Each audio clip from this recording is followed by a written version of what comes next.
In this compelling video biography, we delve into the extraordinary life of Dr. Earl Deveaux, a pillar of Bahamian public service and agriculture.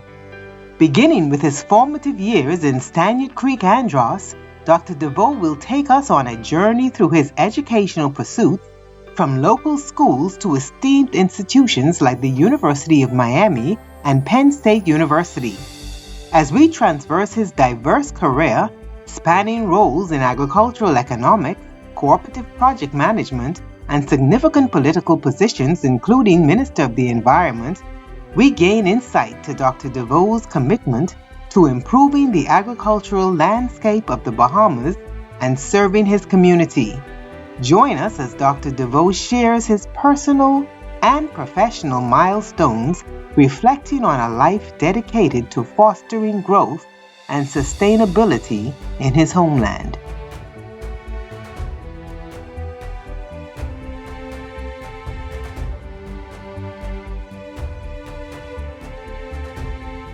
My name is Earl Deveaux, middle name DeCosta.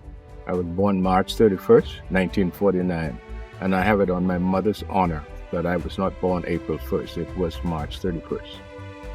My mother was Alice Otira Deveaux, formerly Saunders, and my father was Clarence Alexander Deveaux. He's from Staniard Creek. My mother was from Staniard Creek. They were both married at a very young age, and my father died young. He died at 63. Mama lived till 85, but they were like those magical romantic loves. Had 11 children. Wow. He started as a seaman. She took her first job outside the home at the age of 58 after he died. Very well. My mother's parents I knew very well. I never met my father's parents. My grandfather, Prince Saunders, he came by way of Exuma. He was a local priest,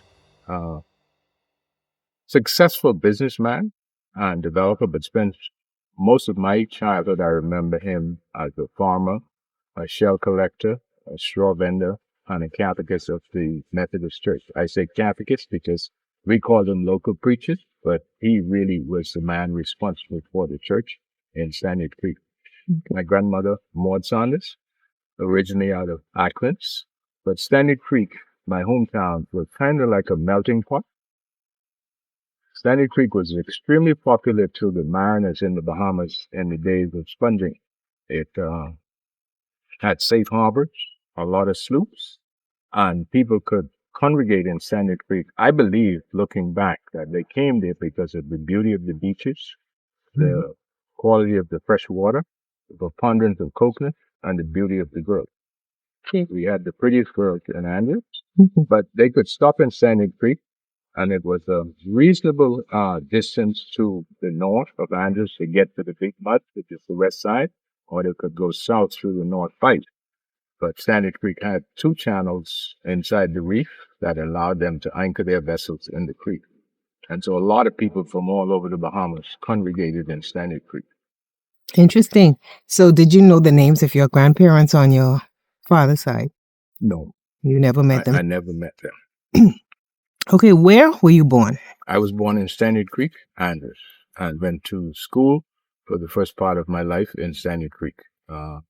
Up until I entered Queens College at the age of 15, I had actually attended 4 different schools. Okay. We migrated intermittently between Andros and Nassau, primarily for daddy's work and the children's schooling.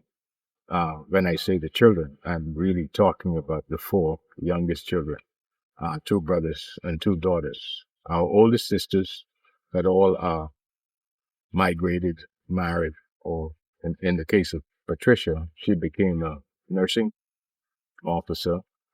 Audrey, the one who was closest in age to us, she was taken over by the oldest sister and sent off to England. So literally our 3rd sister, who was about 6 years older than me, was the one sister we grew up with. The baby, well, we thought she was a baby, and I'll tell you more about that later, but none of us are young anymore. But in the case of the baby, my brother and I think he was the ripe old age of 10 when she came along, and we were instructed to go to Blanket Town to get the to get the midwife, cousin Yudi, actually a relative of none other than Loretta Butler. She was related to the Butlers, and she was a midwife. Because my mother our mother was deep in labor. Okay. And not managing it, so needed the midwife. So we had to literally swim across a creek, 2 creeks, walk 3 miles on the beach, and then hitch a ride across another creek that was too deep to get this old lady and bring her to deliver our baby sister. And even to this day, when I see her, I would tell her she's our baby. Okay. There were 11 children, but only 8 of us knew each other. Okay. 3 died before. The oldest child lived, but there were 3 in between that died. Okay. So what were the names of the siblings that you knew? Older sister, Constance. Next sister, Patsy. Next sister, Constance. There were 2 Constance. And Kenris, Audrey, Deveaux. Brothers are Lavardi and Steve. Then, of course, I'm the middle brother, Earl. Okay. So you're in the middle. Yes. Okay. Do you remember much about Staniard Creek as a child when you grew up there? Can you remember what it looked like? I have extraordinarily vivid memories of Staniard Creek. Really? Because the way we lived in Staniard Creek, we had to know the island and the settlement, as we called it. So we farmed and fished and crabbed. Farming meant we had to find fresh water and dig wells. Of course, we had to attend church. And in Staniard Creek, it was a kind of unique experience. There was a Catholic church, Anglican church, Baptist church, Episcopal church, and Tabernacle church. And, of course, the Methodist church. And each church at Christmas had a program in the community. And each membership or congregation was required to attend the programs of the other churches. And I found that kind of tiring as a young child. And I remember once getting a severe punishment for it because an old lady died when our parents were away. We had never met this old lady. She was bedridden from the time we knew ourselves. And she died, and there was a funeral. And we elected not to go to the funeral. And when my mother returned, she asked, how could we not represent the family? So we got punished. So yeah, we knew the whole community. Crabbing was a different story. We had to cross 2 creeks because Staniard Creek is an island. And then there's a creek, and then there's another ridge, which is an island really. And so the settlement itself is divided by 2 bodies of water before you get to the mainland of Andros, where the highway goes. So we would cross these 2 bodies of water on a footpath. There are now roads there that cars can drive over on the causeway. But when we were children, we had to walk across or wade across these creeks to get access to the crabs in the forest. And that's literally how we funded our Christmas toys, school money. Before 9 o'clock most mornings in crab season, we would catch up to 60 dozen crabs.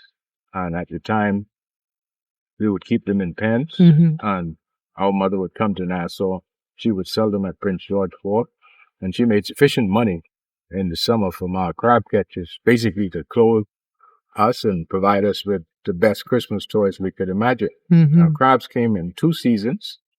May, April showers brought the crabs out, and then they spawned, and we had a second walk later in the summer. And so the first trip is through the forest, walking, and the second trip was literally up the shore.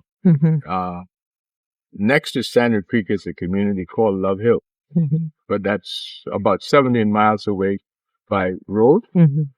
Along the water, it's a little closer.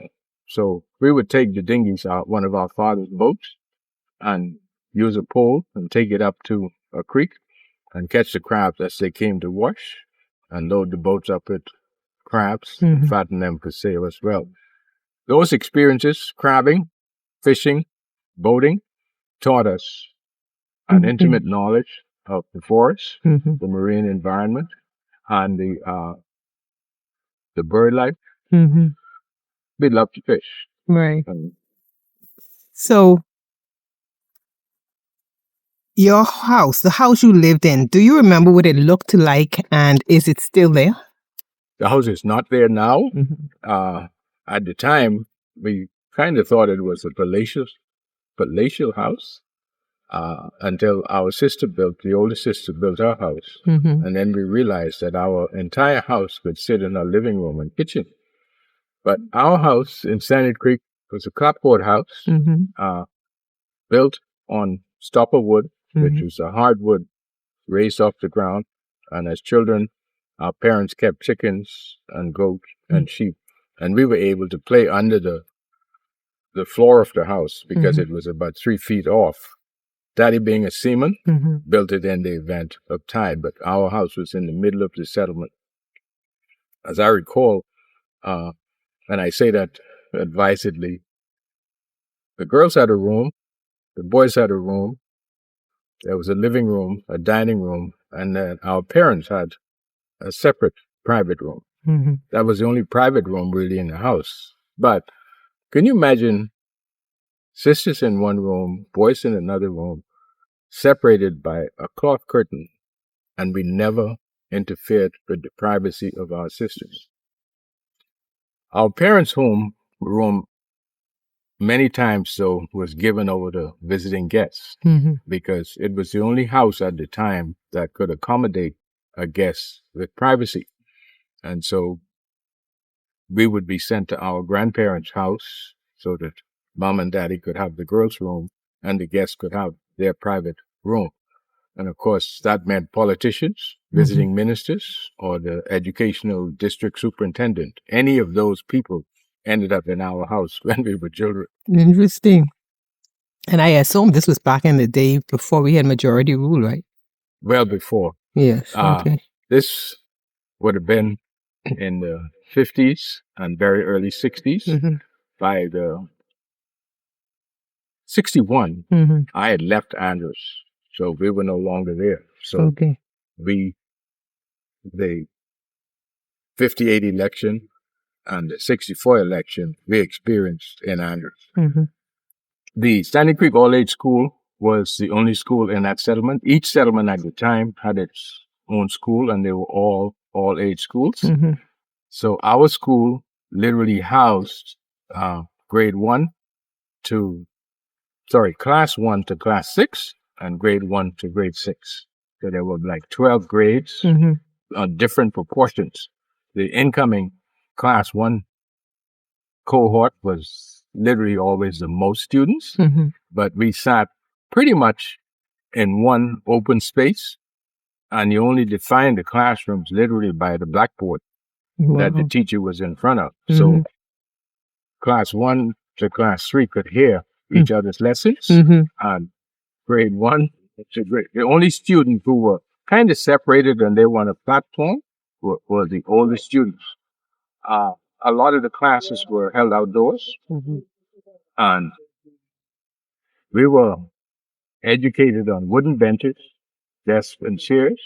And it was the duty of each student at the end of the summer to take his desk and chair to the nearby creek and wash it of all of the writings and scrubbings that they would have put on the desk. And if it wasn't clean enough, you had to do it until it was clean. And on hot days, classes would assemble under the coconut trees or the sea grape trees. And I remember that vividly because that's when I first became acquainted with my love for reading. We had one copy of the book, King Solomon's Mine, by H. Rider Haggard. And to teach us to read, the teacher would read out aloud, and then each child would get a portion to read. And it took a minute to read the whole book. But at the end of it, I asked, could I please borrow this book? Because I'd like to read the story for myself. And that inculcated in me a love for reading that has never left me. No, there was a principal. At one time, it was C.W. Saunders. At another time, it was Vivian Watkins as the principal. Then Horatio Bannister was the third principal. Joyce Clark Those are the parents actually of Desmond Bannister. So they taught, but he spent most of his time, Horatio Bannister, he was the principal in Massac Point for many years until he came to Staniard Creek. But each class had its own teacher. And they were profoundly involved, as I recall, with their students because they did it because they loved it. Now, many of these teachers, by the way, were also your Sunday school teacher or your music teacher or your PE teacher. So you never got away from these teachers. Right. So, but I remember Joyce Clark in particular. She was one of the teachers who introduced me to H. Rider Haggard. And of course, she remained a teacher straight through. Our sister, my oldest sister, Kenrich, she taught for a while. You may recall during that time, the school leaving age was 14. And so the smarter students or the more mature students who were interested often became monitors of the classes. And that actually happened to me a few times at Queens College, where being an older boy, sometimes we were left to mind some of the kids. People like Juliet Bondville, Enoch Backford, Eric Bourne. I don't remember Miss Babb's name. Miss Babb, she was a math teacher. They were my teachers at Claridge and Southern and Susan Wallace. And left an indelible print. I remember even at university having difficulties with some arcane math formula, going back to my Claridge Road Secondary School, Miss Babb, to help me with my university math. Interesting. After high school, I was part of that generation of Bahamians that benefited from nationwide offer by the government of the Bahamas to help interested students admitted into particularly universities with their education.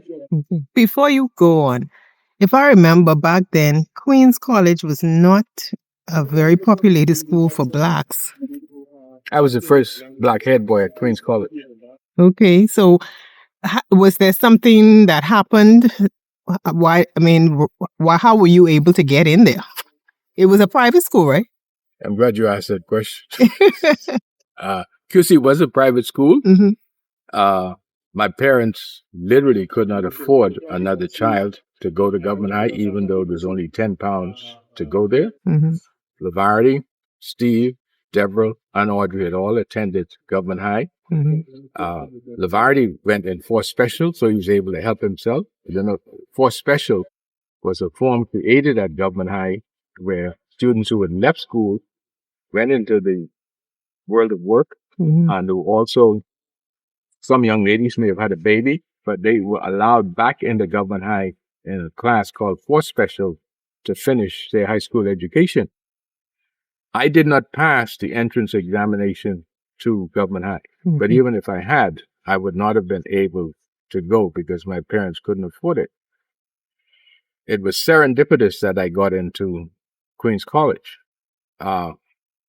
My mother got a call on a Wednesday that there was a space opening. A young lady had gotten pregnant. She was on scholarship, and they were offering an examination for interested students who could enter the fourth form at QC.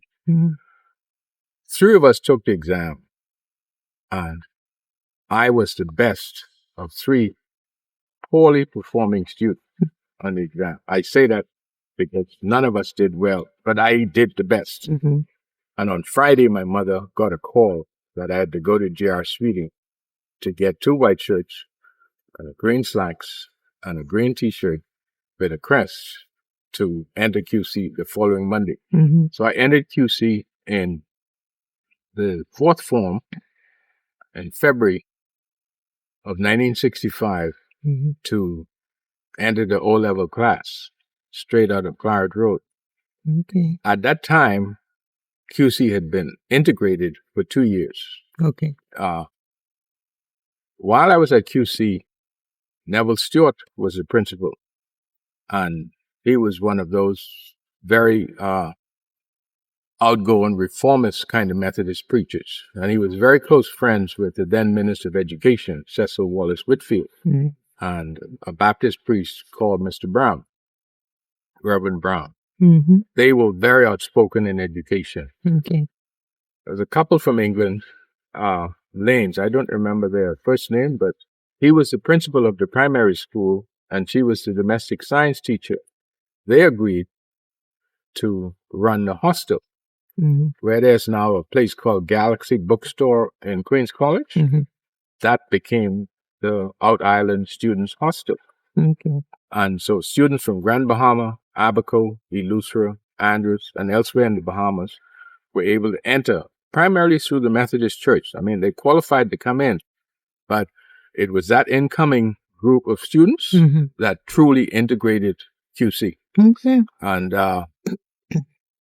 people like Reverend Philip McPhee, Bob Mills. Bob, I don't think is alive anymore, but his father donated the current headquarters of the Methodist Church to the Conference of the Methodist Church, and that's where their office is now. But he had three daughters who attended Queens College and 2 sons, phenomenal athletes. But people like Missouri Sherman were the senior girls in QC at the time, and Gail North, I think you would remember her as Gail Saunders, Yes. former wife of Vincent Saunders. They were on the way out of QC. Missouri and I are kind of like the same complexion. Gail was of a slightly different hue. So our people were in QC, but people of Missouri's and my complexion were not there. So our group kind of coincided with the period of the 68 by-election, Mr. McPhee. And I say that because McPhee, who ran for the PLP in that election, his food store on the end of the road at the back gate to QC is where we bought most of our Pepsi and Coke sodas with Around the World for lunch.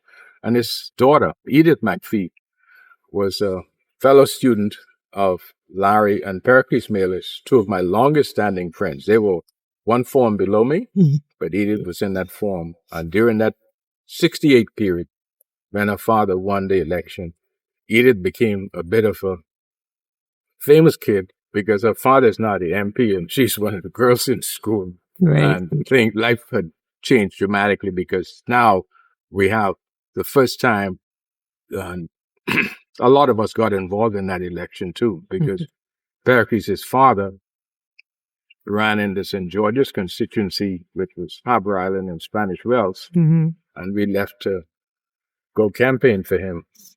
So you had an interest in politics from way back then? I didn't have an interest in politics as much as I had a high school principal that accused us, Bahamian youth, of not being socially engaged. Okay. And he literally stuck a pin in us. Okay.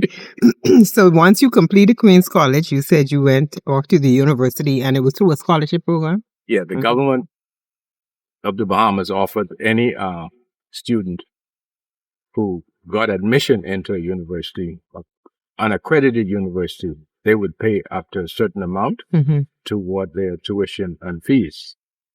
The amount that the government allocated would have paid the entirety of my college and university expenses at the University of the West Indies. Okay. The same high school principal that I spoke of, Neville Stewart, became kind of like a father to me and me like their oldest son, because his youngest child was actually born here.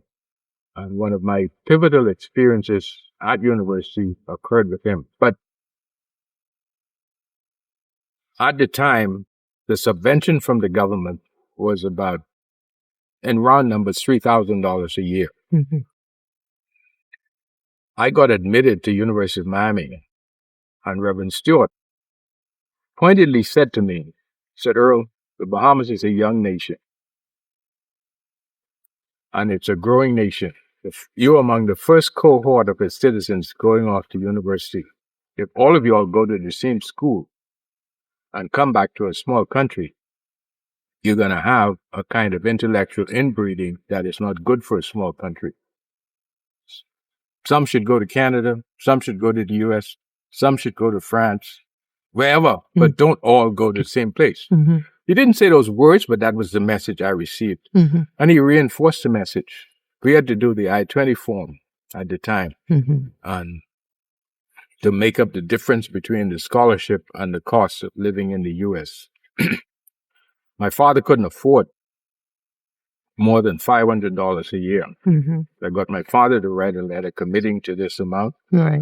Reverend Stewart actually signed a piece of paper with 6 children on a Methodist minister's salary, offering to assist me with $600 a year. I never used either of them because, as fate would have it, I got into university, and at the end of the first term, an event occurred, kind of hilarious, but very fortuitous. We were in a dorm, male dorm, and there was a female dorm, and some of the boys got drunk on a Saturday, and they were really carrying on stink. And the resident advisor of the dorm called all the men on the floor in because one of the boys was drunk enough that he shot moons at the girls as they were passing through the breezeway. I don't need to explain what shooting moons is. No. Right? Anyway, so all 40 of us are assembled, and I had an exam the following day. And 2 hours later, he's still trying to determine who did the mooning. And I said, words to the effect that it wasn't an eclipse and I'm the only black person in here. So please, whoever did it lied because I'm tired of putting up with it. Somebody confessed. The matter was resolved. And then the RA resident director called me the following day and said, really appreciated the leadership you showed. We have the current RA that's getting married. Would you like to be the resident advisor? And so it gave me a room, Yes. a meal ticket, and $35 a month. Wow. And so I had no problem saying yes. So now my government scholarship could cover all of my tuition. Right. I had my room and board covered and $35 of spending money. And life changed for me at the University of Miami. Yeah. And I remained in that job until I graduated. Wow. So what did you do there? What I did studied business with a major in economics. I became vice president of the Black Student Union. We did some of the same things there that we had done here. When we entered University of Miami, Richard Cooper, the son of Reverend R.E. Cooper, one of the signatories to our Constitution, he and I were roommates for one term, but he didn't like being cooped up in the dorm that I was in, and there was a freer dorm, so Rick moved out. And I got a different roommate, and of course later I became an RA. But I was saying all that to say, we started an agenda to get more black students admitted into the University of Miami. This was part of the civil rights, broader civil rights movement. Right. My colleague in the Black Student Union was actually from Bermuda. So we had a Black Student Union at the University of Miami with a Bermudian as president and a Bahamian as vice president. And one of the pictures I'll show you is me in my Black Panther uniform inveigling the university to do more for black students. So BJ and I actually became close, my current wife, because one of our efforts was designed to get scholarships and open up the rules to accommodate better appreciation for Black history. So we were agitating on more student aid. Coral Gables was very expensive. It's literally, the University of Miami was south of Coconut Grove, a Black community, north of South Miami, a Black community, and kind of west of Liberty City, another Black community. But there were only, when we were there, I think there were less than 50 of us. And so we felt it our duty to encourage them to have more Blacks and more Indians in the University of Miami, because literally sitting on a place called Lake Osceola, which was the Seminole name and there was one Indian. Wow. At the university. Mm-hmm. And we raised some hell and made a difference. Yeah. One of the ones that I remember most vividly was Sammy Davis Jr. Sammy was performing at the Fontainebleau Hotel on Miami Beach, and we were agitating at the university. I don't remember who got the bright idea that we should ask Sammy to come and speak to the student, but I was the only black student with an international driver's license. And so we hired a limousine, and an American friend and I drove to the Fontainebleau in the limousine to pick up Sammy, to bring him back to campus to speak to the students. And in the euphoria of the moment, Sammy offered to do a free concert for scholarship, which he did.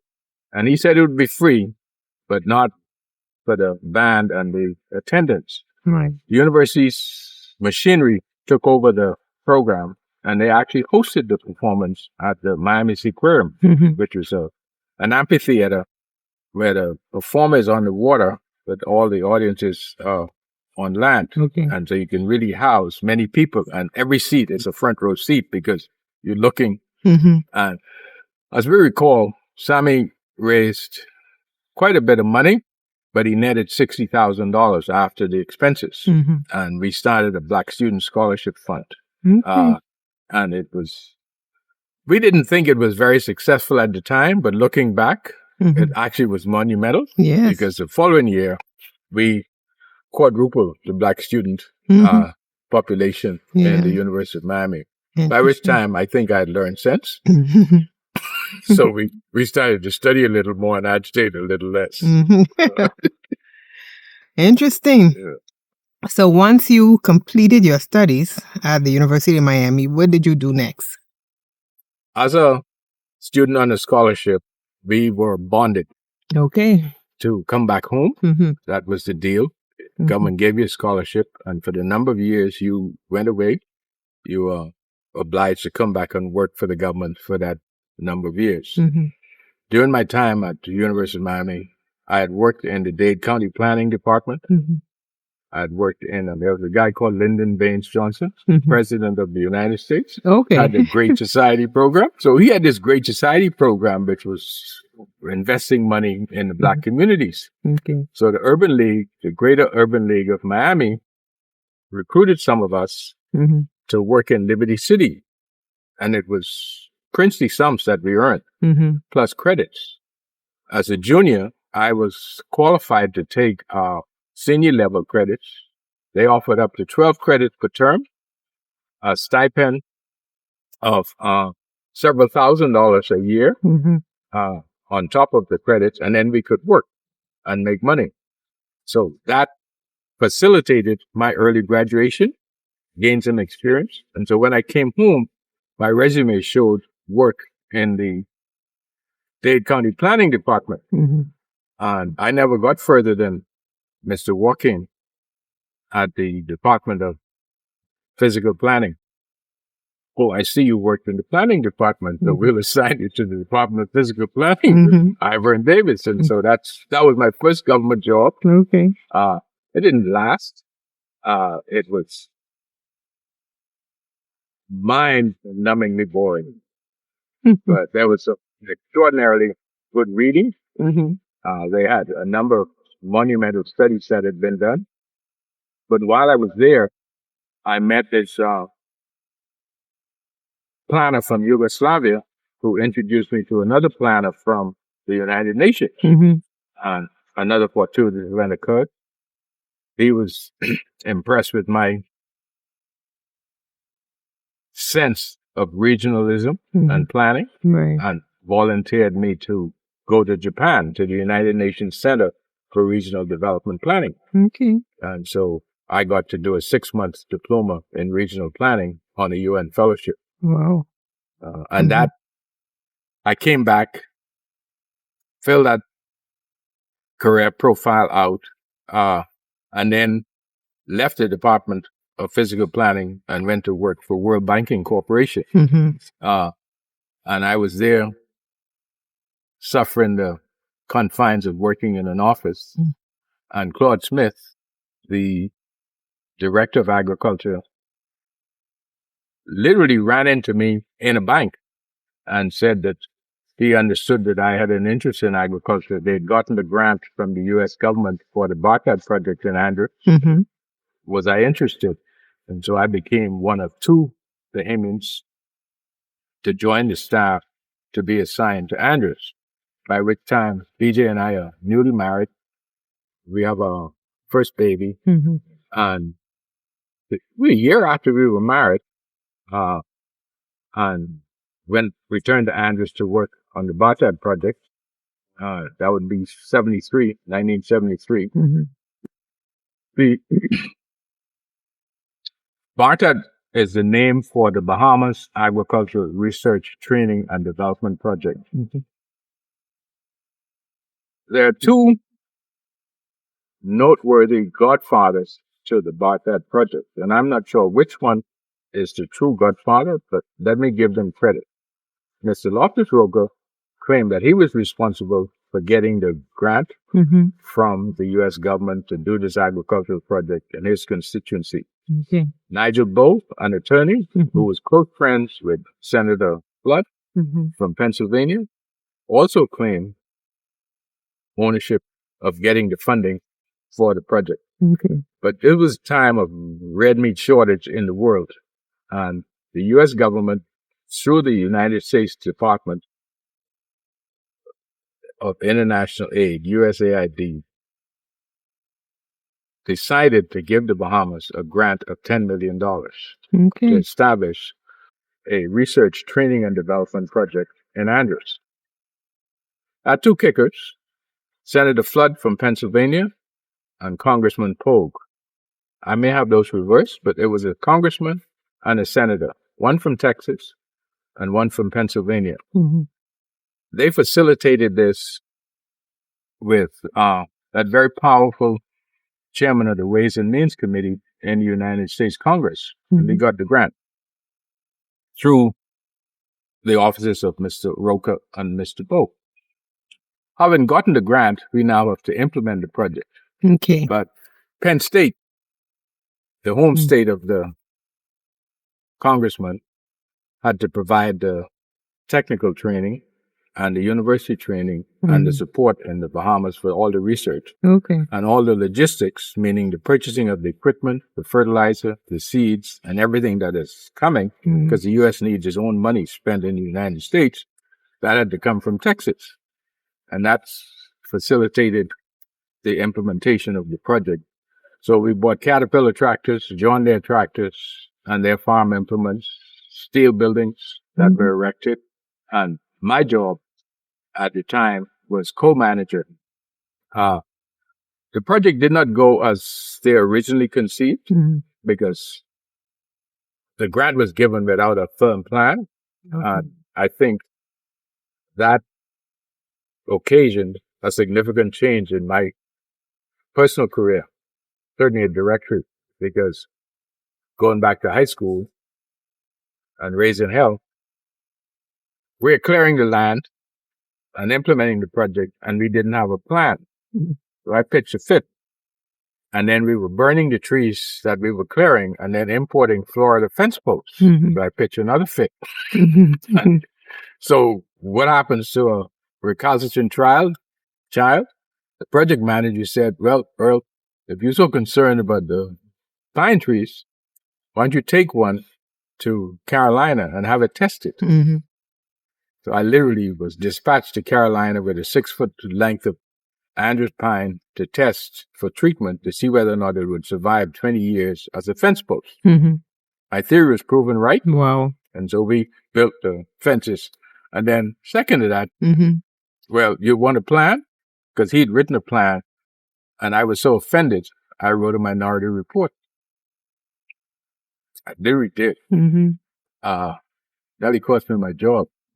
But he was a real professional. He took my report to the management committee, presented his plan, and then presented my minority report. And sheepishly came to me afterwards and said, the managing committee agreed with the minority report. They didn't like mine.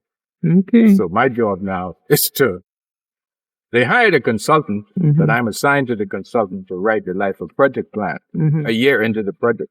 Wow. So Okay. we were given time off to literally produce the life of project plan.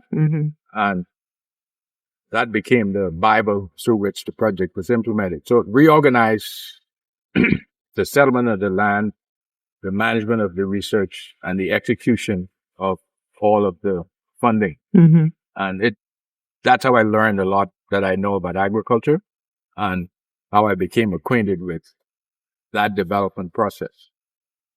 When I went to Japan for 6 months, I'm away, and I'm literally my face when I looked in the mirror was the only black face I saw for 6 months. I traveled to Japan by way of San Francisco, Hawaii, and then over the Pacific to Japan.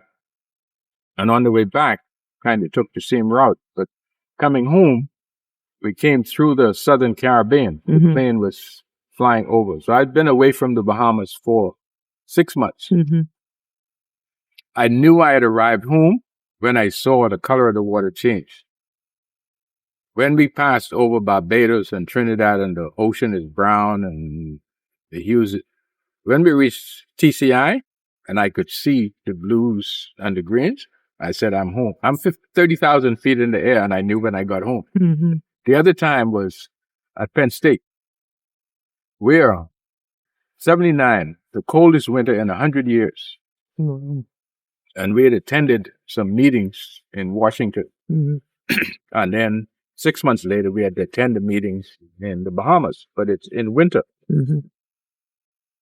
I left Pennsylvania, where the wind chill factor was minus 60, go to Washington, D.C., where the ambient temperature that day was 20. And 7 hours later, from Washington, D.C., I ended up at Andros, and we were fishing and diving off of Morgan Bluff. And I'm looking down into the colors of the ocean, and I'm thinking, I just left the Allegheny Mountains, and they are up there 5,000 feet, and I'm looking down in the tongue of the ocean, and they go down 6,000 feet, that our mountains are underwater. And it was this light bulb moment that helped me what home was like, and those experiences never left me in terms of appreciating what we have in the Bahamas. I worked as an agricultural officer for 10 years. I reached the level of assistant director, and I'd always wanted to farm, but had never really engaged directly. After 10 years, I qualified for an earned gratuity. So I took my princely sum of $15,000, which is a gratuity I had earned, and went farming with my younger brother and older brother.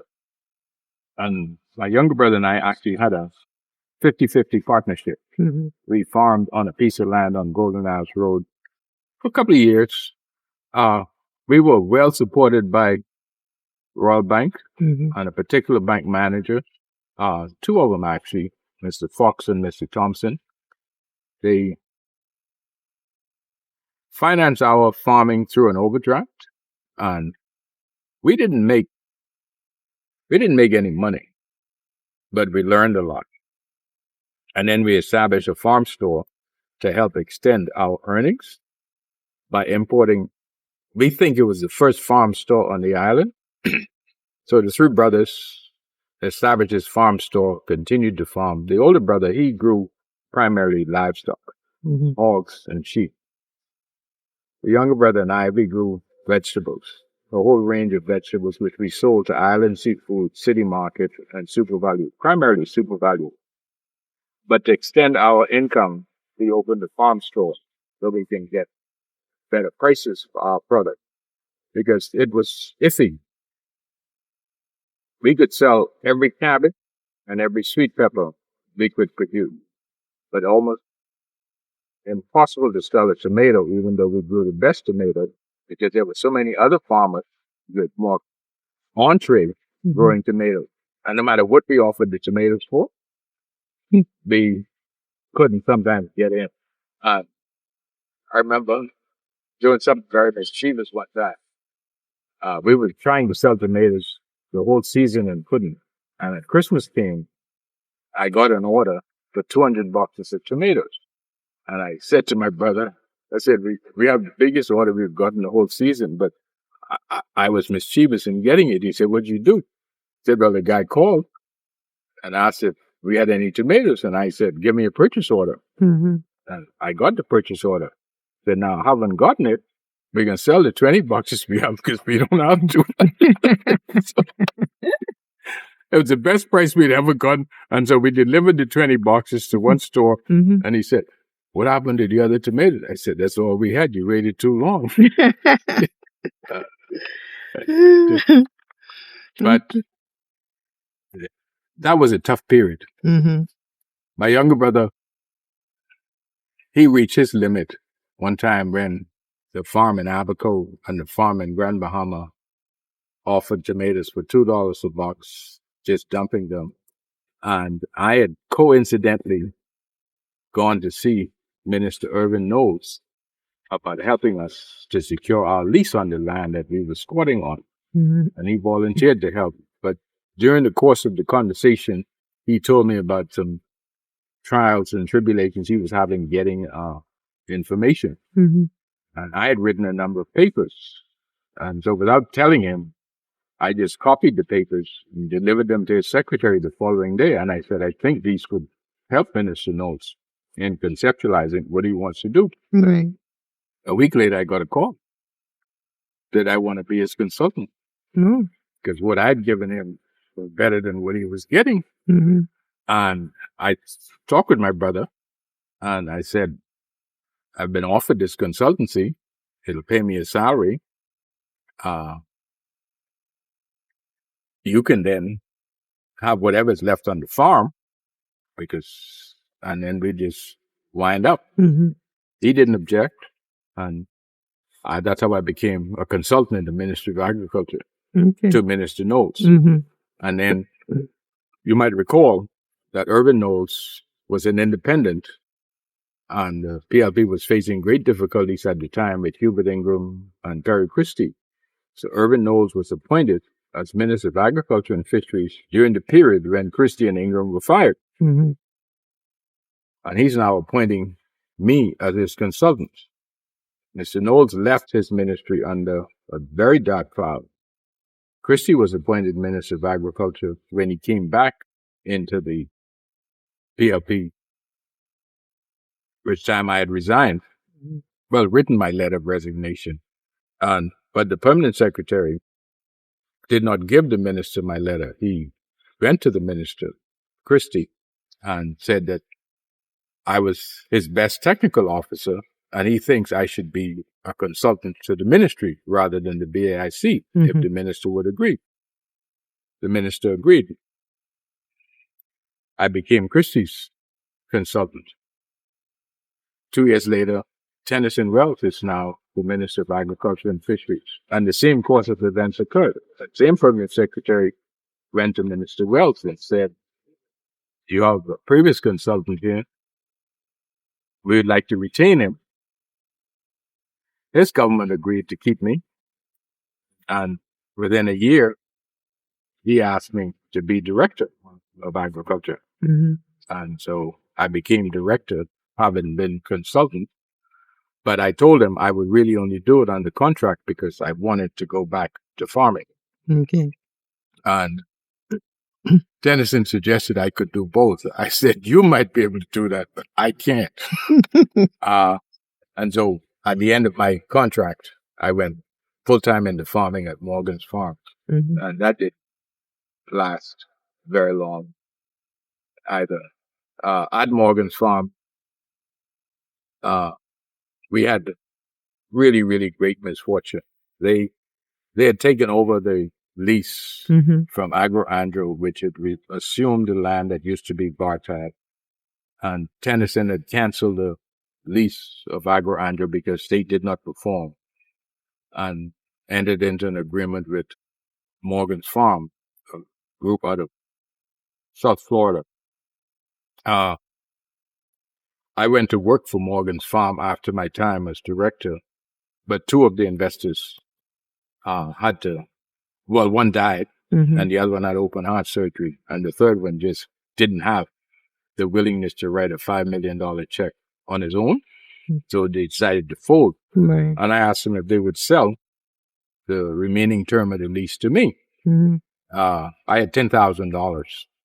Minister Deputy required me to show payment of the $10,000 for the lease, and Prime Minister Ingram facilitated him signing the lease, and that's how I got to farm Morgan's Farm. But when I went to farm, I went with the intent of farming and running for office. I didn't have a nomination, but I said to BJ, I'm going to Andros, I'm returning home, and this time I'm going with both barrels open. I'm going to farm. That's what I want to do. And I'm going to run for office because they'll know where I stand politically. There'll be no questions. And win, lose, or draw, I'll be home. Right. Well, fate again, you know. I won the election, but I had planted the largest single planting of onions ever occasioned in the Bahamas. And on the night I was told that I won the election, my farm manager told me that the onions were ready to harvest. Wow. And a week later, the Prime Minister told me I got to give up the land because he's making me Minister of Agriculture. Okay. So my life changed really dramatically. Yes. So you were the Member of Parliament for North Andros in the Berry Islands constituency? Yes, 1997 to 2002. Yeah. And during that fateful period, Minister of Agriculture and Fisheries, Ambassador of the Environment, and Minister of Labor and Immigration. I had one of the most eventful 5 years in the history of the Bahamian Parliament. Wow. We lost the 2002 election, and of course, I lost my seat. I still retained my interest in farming and still had some credibility. So I developed a detailed business plan. It's interesting. I took it to a number of the banks, and I could still remember the banking office. I so much enjoyed reading your business plan. This is so illuminating, but sorry, we can't lend you the money.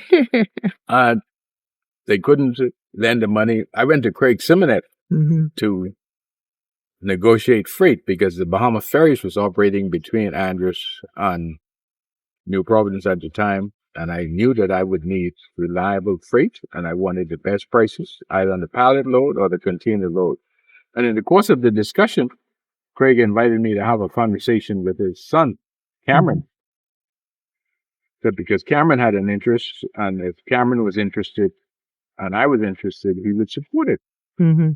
Cameron was 21 at the time, and I'm just a few years younger than Craig. So this young man had this keen interest in establishing a Dutch greenhouse. He had no agricultural experience, but Craig liked the idea, and he had sailed with the Dutch, and they'd seen these greenhouses.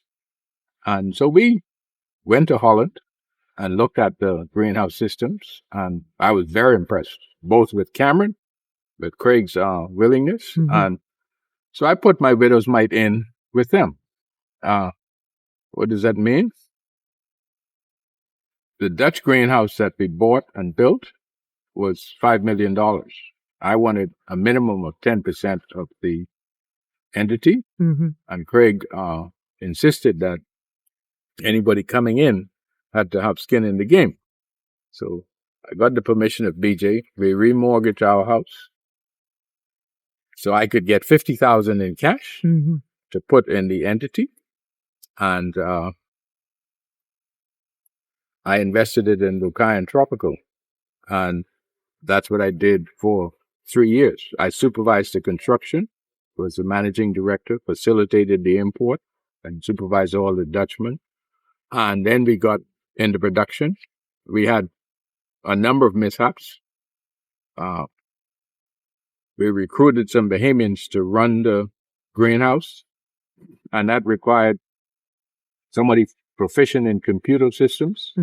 somebody proficient in horticultural systems, and somebody proficient in the building system. So they were tutored by the Dutch. So we had these 4 Bahamians that we recruited from the University of the Bahamas, COB at the time, and sent them to Holland to train in these 4 different areas. Not a one of them lasted a day up to their training.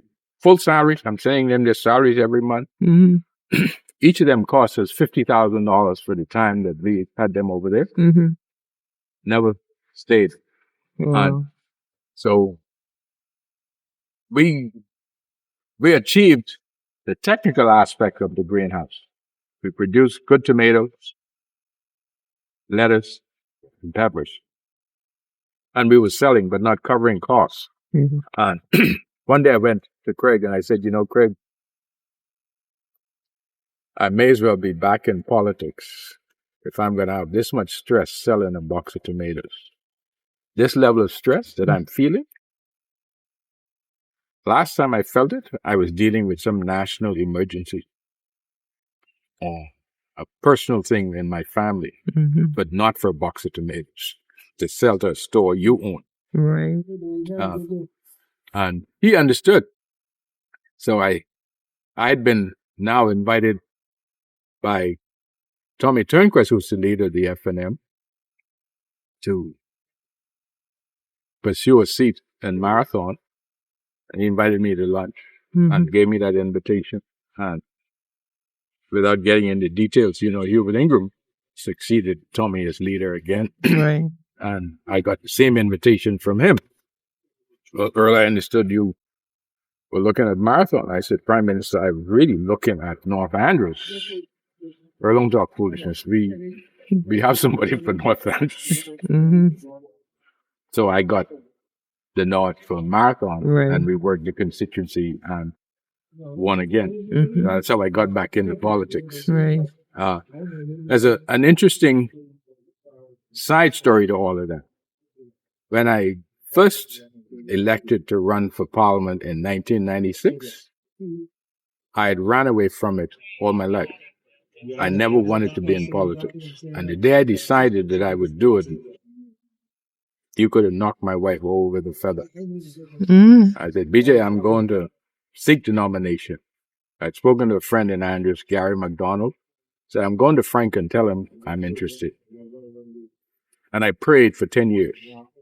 I literally said to God, I like the opportunity to serve in Parliament for 10 years. And then if you grant me that favor, I'm good. I won't be seeking anymore. And people today often ask me if I'm going back. I said, when I went into politics, I prayed for 10 years. It took 3 terms to get 10 years. I lost once and won twice, but I served 10 years. If I went into God's face again, what do you think he'll say to me? So, weren't you the first minister of the environment? Did we have one before you? No? I was the first. The first. Okay. I was actually tasked as ambassador for the environment to create the policy framework for the Ministry of the Environment. When the Prime Minister elected to bring me back in his cabinet, he appointed me as Minister of Labor and Immigration. And you might recall that when we won in 2007, my first post was Minister of Public Works. On reflection, I think it was all by design. He had promised me an important ministry when I elected to step out and become ambassador. And he rewarded his promise with the appointment of Minister of Labor. And I think he subsequently rewarded it again, Minister of Works. He knew of my work ethic. And we had a job to do. The schools hadn't been repaired in 5 years. And so when we got in 2007, we had to get all of the schools. The election was in May. So the first job was to have schools ready for school opening in September. And I still keep the sideburns cartoon of that year in a frame in my house. And the headline says, with the up two newspaper editors, what, we can't use that headline no more, no school opening? Because we got them repaired. You finally got it done, eh? Yeah.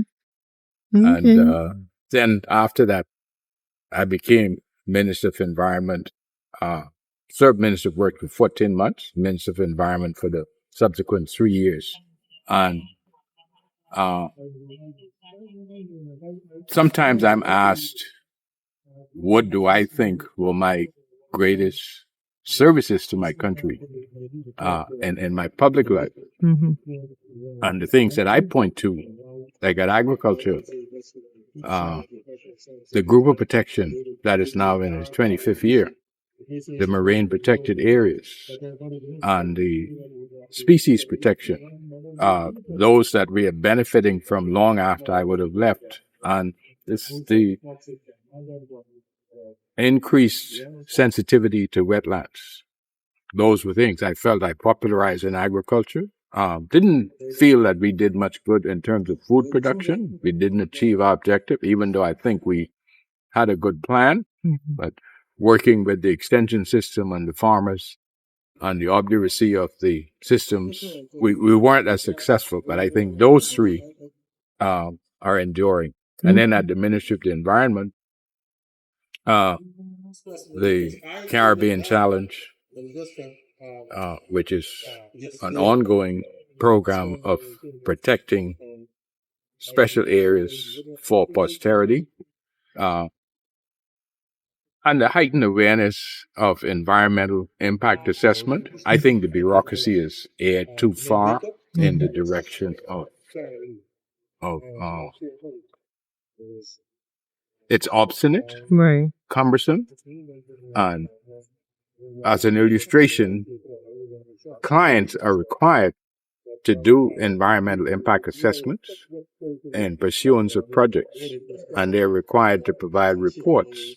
But I know of a number of clients that I'd worked with where we established marine sanctuaries, we documented mitigation measures, and for the time I worked, monthly I would measure them.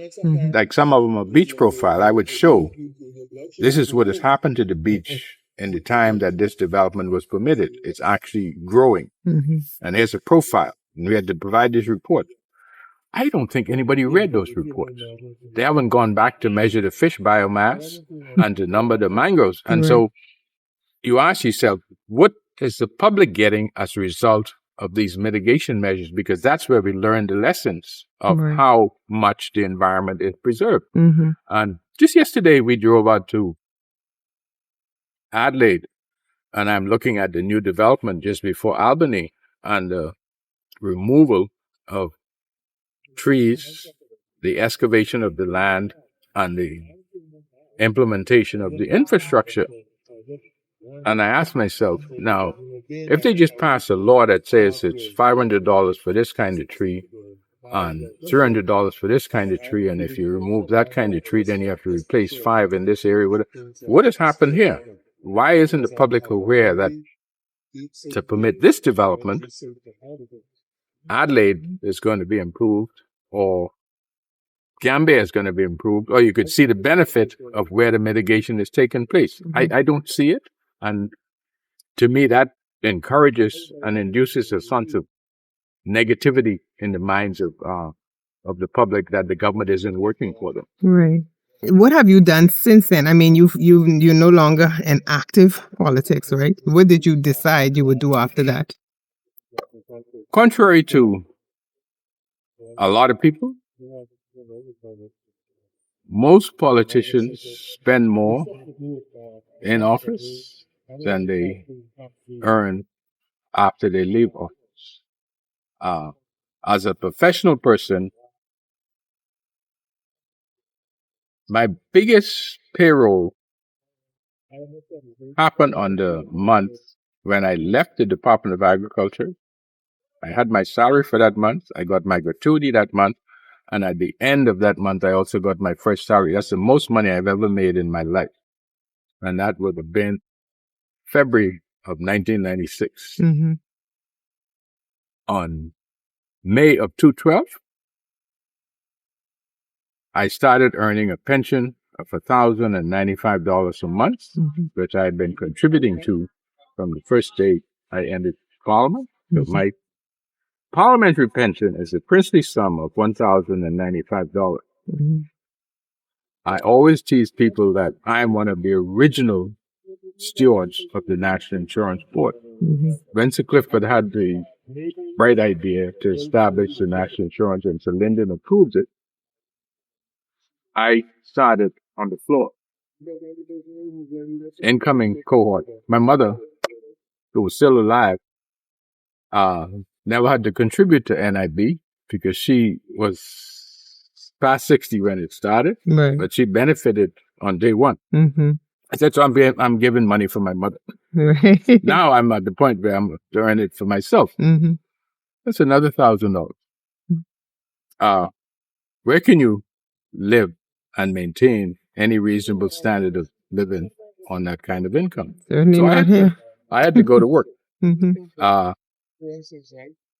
And so what I've done is essentially identify projects Mm-hmm. that could monetize my education, skills, and I was fortunate. I did a couple of environmental projects that paid me. I participated in several of the government's requests for proposals, one of which was a success, Mm-hmm. and I was able to monetize my labor through modest share contribution. Right. And over the years, once a year, they pay a dividend. Mm-hmm. So all things going well, sometime this year, I'll have a substantial check, and then I gradually bleed it out Mm-hmm. over the course of next year. But we're okay. Mm-hmm. What would you want your legacy to be? If once you are gone, like we all gonna go one day, what would you want people to remember you by or as or for? Last year, I was given an honor by my country at one of the events, and they'd asked me to provide a description of some of the things I did. And of course, they read these things back to you. But somebody nominated me, and I've been trying with limited success to find out who was it. I think I've narrowed it down to the Bahamas National Front. I don't know that I would get what I would want, because the things that come back to me in my discourse with the public are not the things that I felt were my greatest contribution. You know, just yesterday we went to the Agri Expo, and a young lady, her face lit up when she saw me, and she pointed to her mom and said, "Mommy, there's your former MP." And I haven't been that since 2012. And this is an old lady. And when she saw me, she just lit up. She said, "Oh, my tree, my tree." Mm-hmm. One time I did an event right around Easter. A friend of mine grows ornamental trees in South Florida, Mm-hmm. and the market had crashed, and he had this abundance of inventory. He said, "Earl, if you can get a trailer, I'll fill it with trees and send them to you." And he stuffed a 20-foot container of trees. So that year I gave every house in my constituency a flowering tree. Mm-hmm. Sorry, a flowering plant. Right. And I get more about those plants than I do about anything else. It's not the sidewalk that I feel Mm-hmm. I'm responsible for, or the scholarships that I feel that I help kids with, Mm-hmm. or the stewardship that I provided. Most people remember that tree. I'd like to be remembered Mm-hmm. for what I did in the environment, Okay. Mm-hmm. because I think it's the most Mm-hmm. important, lasting thing. And it was not just what we did, it was the consciousness that we created. Earl Deveaux, with a group of Bahamian students at Penn State, in partial fulfillment of the obligation to educate Bahamians in agricultural sciences. He became director, as did two of the others, and one became an assistant director. He is seen here with seafood exporters and the Department of Fisheries on the occasion of implementing full sanitary custody for seafood exports, with the Arab team and the Miami rescue team in preparation for one of the first responses to Hurricane Dorian-afflicted Abaco. At the Food and Agriculture Organization's annual conference in Rome, with his wife BJ and Dr. and Mrs. Deveaux, with a team of scientists who presented at a convo action at UN on the Bahamian environment. Earl Deveaux is seen here with Governor General, Prime Minister, and his wife BJ following his appointment as minister. Dr. Deveaux had the distinct honor of ratifying the 8 core conventions of the International Labour Organization, signing the instruments of ratification on behalf of the Bahamas. Dr. Deveaux is seen here delivering the approval of Phase 2A for the Bimini Bay development and thereby limiting development on hard land and forever protecting the sensitive ecosystem. He's seen here with Prime Minister Ingram, Dr. Jacques Diouf, Director General of Food and Agricultural Organization, at an FAO regional conference on Paradise Island. Dr. Deveaux is seen here with constituents being honored at Government House. Patience Knowles of Low Sound lived in this house. Dr. Deveaux secured assistance from the Housing Department to purchase electrical, plumbing, and wood, demolished the old house, and through the program supported by donated community support, built her a new home. Commissioner Paul Farquharson brought police dogs, motorcycles, and a platoon of officers to Red Bay School in a show of enduring goodwill. Dr. Deveaux and his wife BJ, who's seen here with Alice Anderson, who spearheaded fundraising in Great Harbor Key to endow a perpetual scholarship at University of the Bahamas for Berry Island students. Banking was not available in North Andros. Through persistent advocacy and with the invaluable help of Anthony Allen of Scotiabank, Dr. Deveaux and his team were able to bring banking back to North Andros. Dr. Deveaux is seen here with Sir Sidney on the occasion of his visit to Japan, where he secured the market for export of the Bahamian grapefruit. A family man, Dr. Deveaux is seen here with his wife BJ and their girls Tara, Shauna, and Leslie. Dr. Deveaux with his mom, mother-in-law, wife, and daughters. Dr. Deveaux is seen here with his oldest sister, Kenris, and grandchildren. The Deveaux clan with matriarch Alice Deveaux and her surging children with their spouses at an annual family Christmas celebration. Eddie Missick painted this iconic Nassau grouper. Dr. Deveaux became the first minister and the Bahamas the first country to protect this vulnerable fish during spawning aggregation through the country, thereby saving the aggregations in the Western Atlantic and the Bahamas. This certificate was presented to Dr. Earl Deveaux in 2012 for a significant contribution to conservation and preservation in the Bahamas through membership in the Bahamas National Trust. Dr. Earl Deveaux on the occasion of being honored by Dame Cynthia Pratt with the Order of Distinction. As we conclude this inspiring journey through the life of Dr. Earl Deveaux, we are reminded of his profound impact on the fields of agriculture, economics, and public service in the Bahamas. From his humble beginnings in Staniard Creek, Andros, to his esteemed career spanning various government roles and significant contributions as a consultant, Dr. Deveaux's commitment to his country and its development has been unwavering. His story is not just one of personal achievement, but also a testament to the power of dedication, education, and the relentless pursuit of better opportunities for future generations. As he now enjoys his well-deserved retirement, Dr. Deveaux leaves behind a legacy of leadership and a vision for a brighter, more sustainable Bahamas inspiring all to strive for excellence just as he has.